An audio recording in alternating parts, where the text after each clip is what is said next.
8वां और 12वें का एक्टिवेट होना अच्छा नहीं है। केंद्र के भाव एक्टिव रहेंगे, कर्मस्थान एक्टिव रहेगा तो निश्चित तौर पर कारोबार में वृद्धि होगी, अपॉर्चुनिटीज ज्यादा मिलेंगी।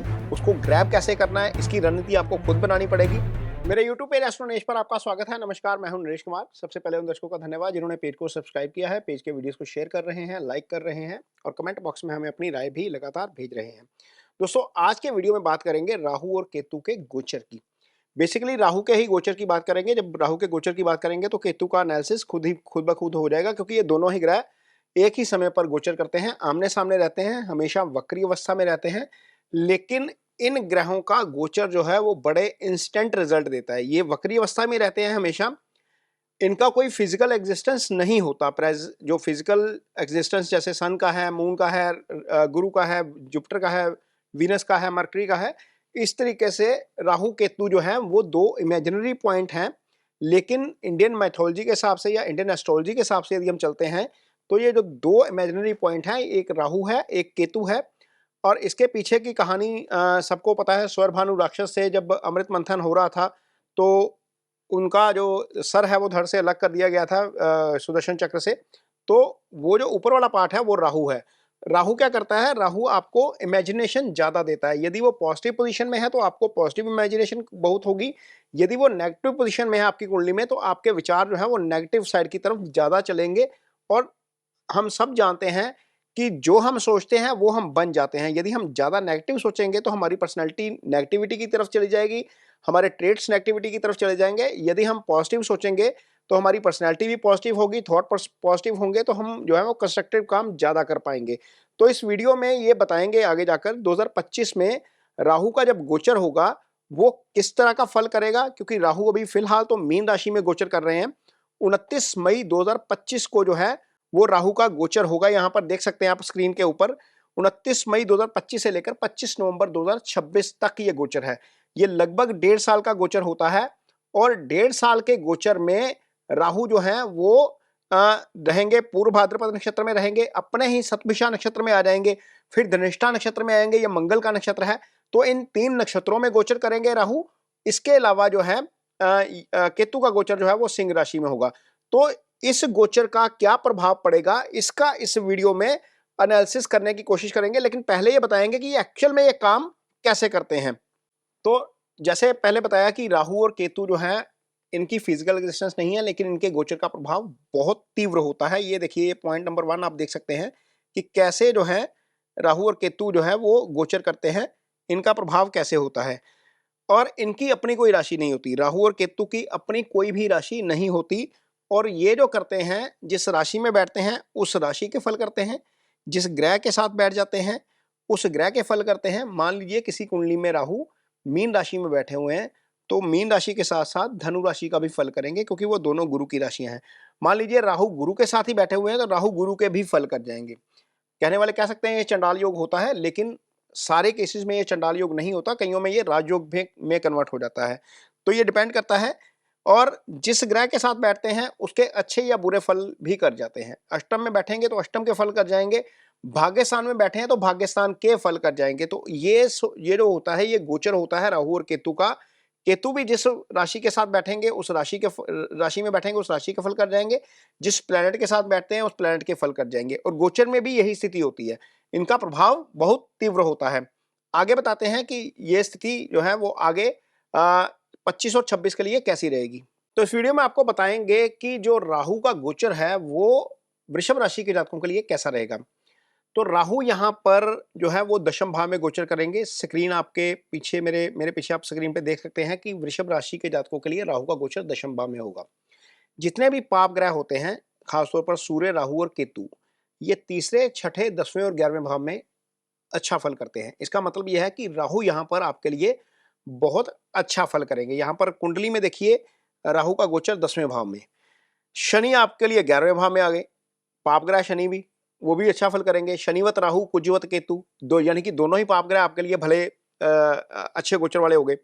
तो राहु का गोचर जो है वो बहुत अच्छा है। सबसे पहले तो अच्छी खबर यह है कि राहु का गोचर बहुत अच्छा है।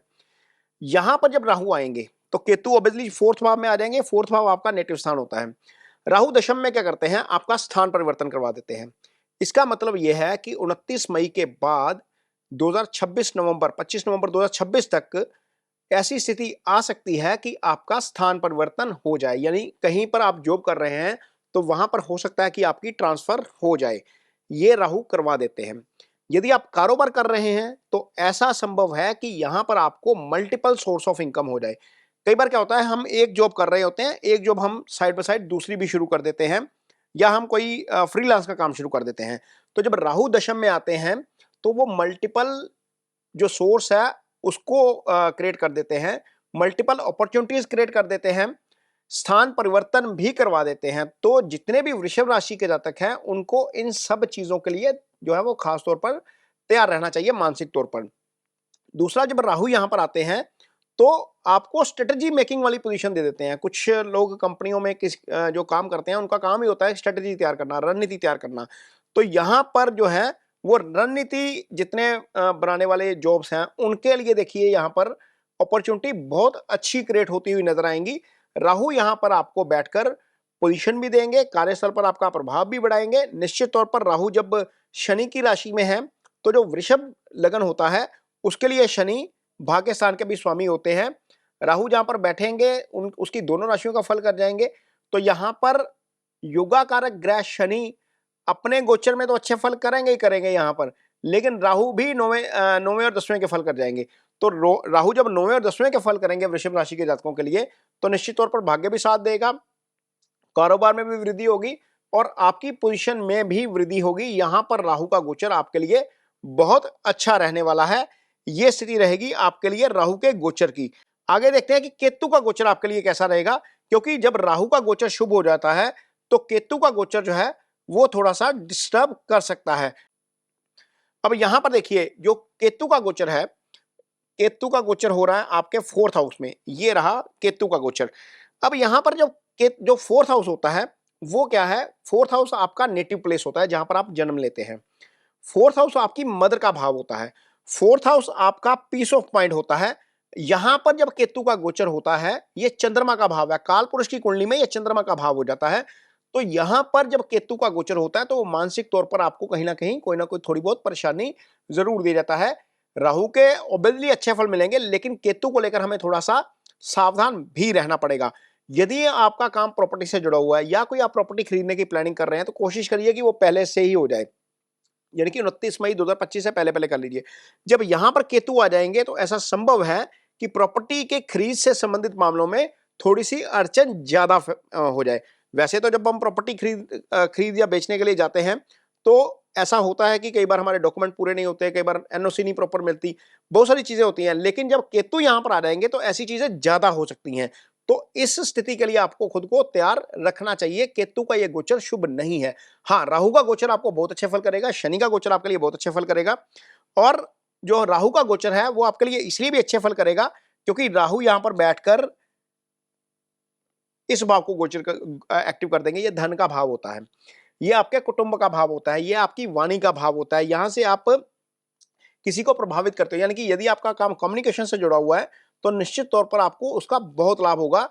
गुरु यहां पर धन भाव के कारक होकर धन भाव में ही बैठे हैं, वो आपके लिए अच्छा फल कर जाएंगे। शनि 11वें भाव में बैठे हैं, शनि 11वें भाव में बैठकर अच्छा फल कर जाएंगे। राहु दशम में अच्छा फल कर जाएंगे। तो निश्चित तौर पर ये आपके लिए बहुत अच्छा होने वाला है। अब यहां पर जब राहु बैठेंगे तो इस भाव को एक्टिव करेंगे। ये छठा रोग ऋण शत्रु का भाव होता है। अब यहां पर गुरु की भी दृष्टि आएगी, इस भाव को देखिए, यहां पर गुरु की भी दृष्टि आएगी और राहु की भी दृष्टि आएगी। अब यहां पर ये जो भाव एक्टिव हो गया, जितने भी कोर्ट के केसेस है, जितने भी वृषभ राशि के जातक कोर्ट केसेस में उलझे हुए हैं, लिटिगेशन में उलझे हुए हैं, कोई झूठा आरोप लग रहा है, तो वो सारी चीजें वहां पर फिक्स होती हुई नजर आएंगी, क्योंकि गुरु और राहु दोनों ही इस भाव को एक्टिव कर रहे हैं। जिनके ऊपर कर्ज की स्थिति है, कर्ज वाली स्थिति थोड़ी सी ईज आउट होती हुई नजर आएगी। ये स्थिति आपके लिए अच्छी रहेगी राहु और गुरु के प्रभाव के कारण। शनि तो ऑब्वियसली आपके लिए अच्छा गोचर में आ जाएंगे, लेकिन थोड़ा सा ध्यान आपको रखना पड़ेगा केतु को लेकर। केतु यहां पर क्या करेंगे, केतु इस भाव को देखेंगे, ये अष्टम भाव होता है, ये सडन लॉस और सडन प्रॉफिट का भाव है। चूंकि केतु का गोचर शुभ नहीं है तो आपको गाड़ी थोड़ा सा धीमी चलानी पड़ेगी, सीक्रेसी अपनी जो है वो थोड़ी सी आपको मेंटेन रखनी पड़ेगी। कोशिश करिए कि आपके जो जितने भी ऑनलाइन पासवर्ड्स हैं उनको थोड़ा सा जो है वो थोड़ा सा सिक्योर रखिए, उसको चेंज करते रहिएगा, क्योंकि जब सीक्रेसी में सेंध लगती है तो आपका पैसा सारा उड़ जाता है। जो ऑनलाइन बैंकिंग, इंटरनेट बैंकिंग में, यूपीआई के पासवर्ड में आपको खास तौर पर सावधानी रखनी पड़ेगी, क्योंकि केतु यहाँ पर देख रहे हैं और ये आपके लिए नुकसानदायक हो सकता है।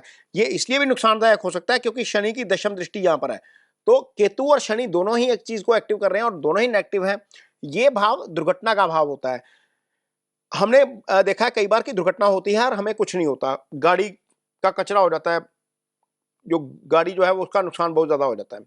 लेकिन जब केतु की दिशाओं में एक्सीडेंट, या ऐसा एक्सीडेंट मंगल की दिशाओं में होता है, जब केतु की दिशाओं में एक्सीडेंट होता है तो बहुत बुरा होता है, व्यक्ति जो है उसको नुकसान ज्यादा पहुंचता है। तो कोशिश करिए कि इस अवधि में गाड़ी थोड़ा सा धीमी चलाइए।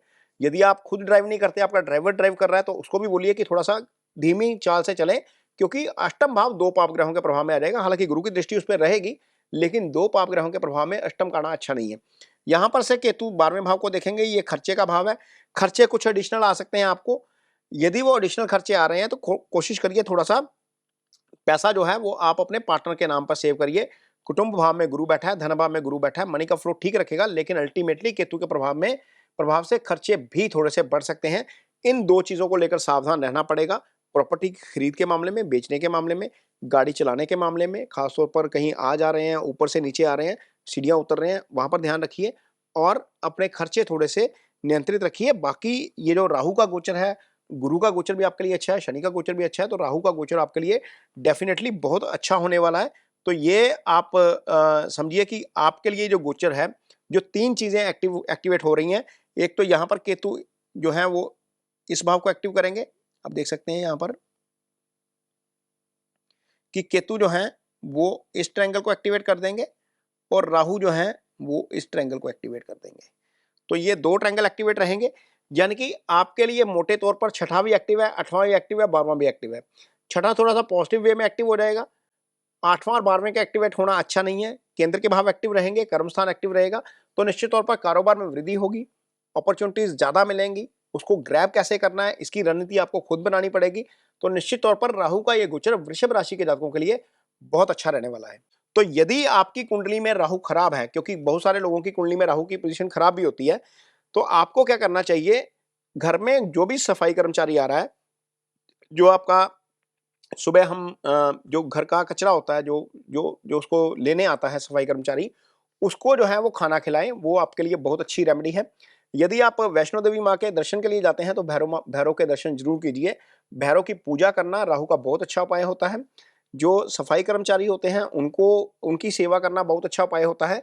यदि आपके यहाँ पर कोई कुष्ठ आश्रम है या अंध आश्रम है, वहां पर जाकर सेवा कर सकते हैं, तो वो भी राहु की बहुत अच्छी रेमेडी है। राहु की रेमेडी के तौर पर आप ये चारों चीजें कर सकते हैं, इससे निश्चित तौर पर आपको बहुत उसका फायदा होगा।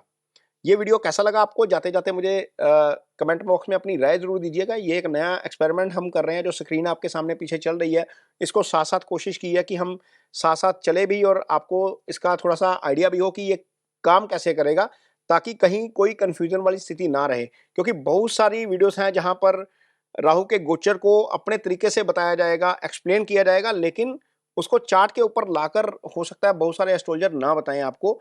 तो यहाँ पर बिल्कुल क्लियर कट आपके सामने स्क्रीन के ऊपर, आपकी राशि के ऊपर, आपके चार्ट के ऊपर बिल्कुल हमने ये समझाने की कोशिश की है। उम्मीद करते हैं कि ये वीडियो आपको पसंद आएगा। इसके साथ ही मुझे दीजिए इजाजत। नमस्कार।